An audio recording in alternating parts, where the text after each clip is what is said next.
Hi, I'm Zira Kiana Camacho, and for Digital Logic Spring 2018 Project 1, we coded modules for a DE10 Lite FPGA board to display. This is our FPGA board, and first things first, these two keys, key 0 and key 1, determine which mode we're in, arithmetic, logical, or comparison. We didn't do magic because we didn't have time. When you press these, you'll notice that this LED 0 and LED 1 light up, which just helps indicate which mode we're in. If neither of these LEDs is lit up, we're in arithmetic. If LED 1 is lit up, we're in logical. If LED 0 is lit up, we're in comparison. Technically, you're in magic if you light up both LEDs, but magic doesn't do anything. These first four switches are X, the next four are Y, and the last two determine what mode you're in within each module, arithmetic, logical, comparison. So in arithmetic, if we have neither switch up, we're in add. So if we make x 3 and y 1, we get 4. I'd like to note that if you add 8 plus 8 or anything higher, LED 9 lights up, which indicates that there was a carry, which is also apparent by the second 7-segment display, showing you what the carry was. The next mode in arithmetic is subtraction, so if you make x3 and y1, you get 2. The next mode is multiply. Multiply just concatenates both x and y together to a variable z, and multiplies that number by 2.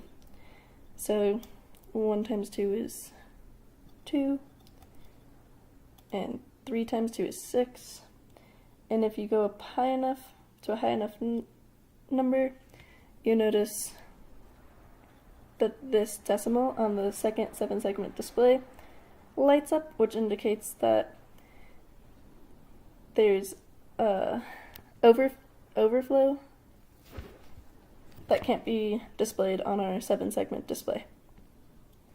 You'll notice it's on the most significant digit.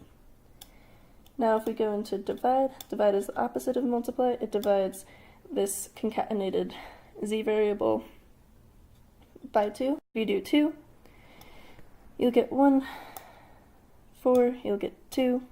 You'll notice that if we do enter 1, it says 0, 0 with the decimal on the least significant digit lighting up.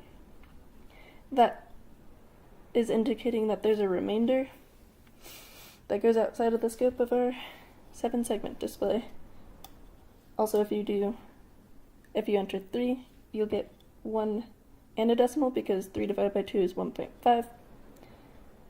Decimal still just indicating that there's a remainder. Next mode is logical, or the next module we'll play with is logical. The first mode in logical we're going to play with is AND. So AND just displays whatever both x and y are set to. So if I have x as 1 and y as 1, 1 displays. But if I make y 3, 1 still only displays. If I make x3, 3 displays. If I make x2, 2 displays. Y is still 3, which is 0, 0, 1, 1, which makes sense. Next mode in logical is OR. It'll display the higher of whichever input you put in. So x is 1, y is 3, it's going to display 3. Or if I make x 7, it'll display 7.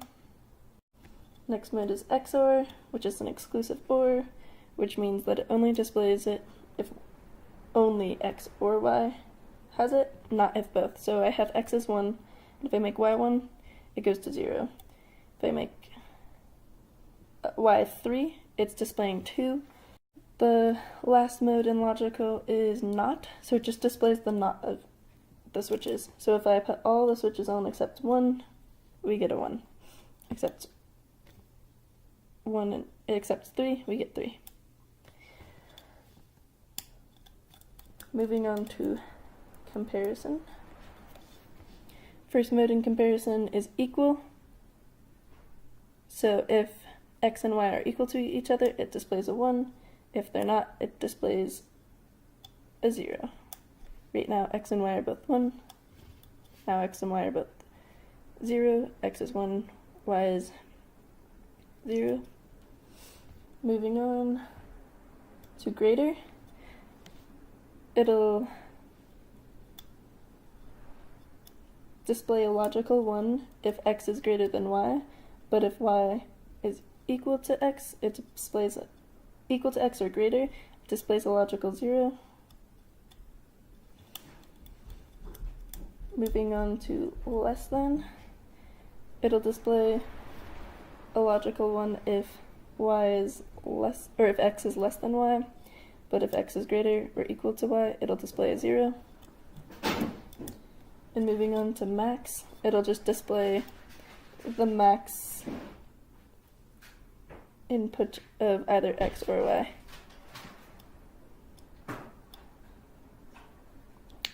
And that's our project.